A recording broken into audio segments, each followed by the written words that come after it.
Thanks for joining me today. As most of you know, one of my life aspirations is to see the world. I recently bought a book called 1,000 Places You Need to See Before You Die, and based on that I have a lot of traveling left to do. Both my wife, Marcia, and I enjoy visiting new places and experiencing different cultures. We've learned, however, that there is a price to pay for those relaxing, pleasurable visits to the world's fascinating places. Something called travel.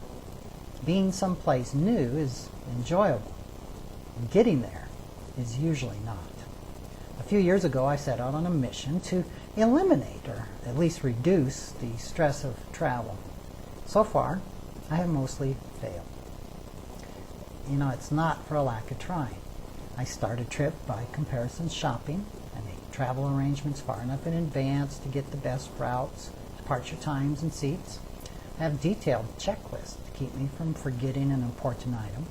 I pack 1 week ahead of my flight to make sure everything I want to take with me is cleaned and properly packed in its quart gel bag and things of that type. My goal is to walk out the door on the morning of my trip calm, cool, and refreshed.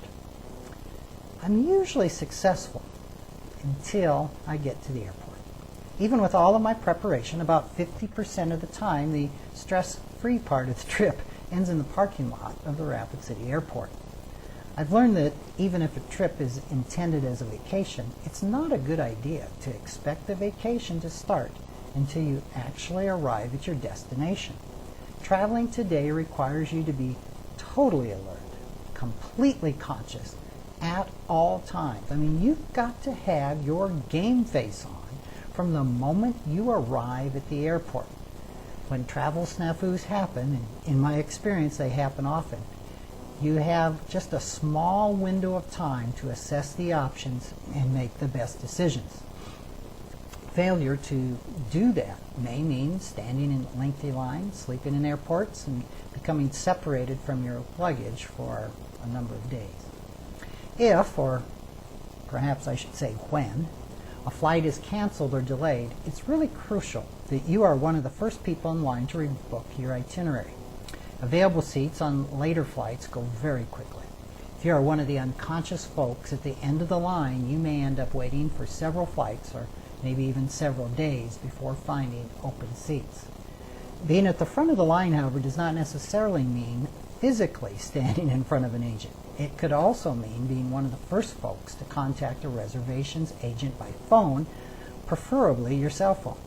I've learned to do both. Call the airline's reservation line while you get into the ticket line. Your goal is to get an agent, and that's usually any agent, as fast as possible. Another tip is to get a heads up on the announcement that the flight has been canceled or delayed again. This can be tricky, but it can really help to hang real close to a gate agent who may inform you or mention of a cancellation or delay prior to the official notice being posted or announced. Pay attention as well to what's going on around you. On a recent flight, my first clue that something was wrong was seeing the ground crew drive all the waiting baggage carts back into the terminal.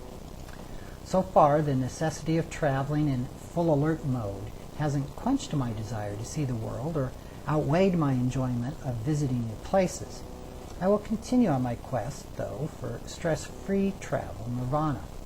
And until I find it, I will accept the reality that traveling requires flexibility, attention, patience, and more than a little luck. Thanks for joining me.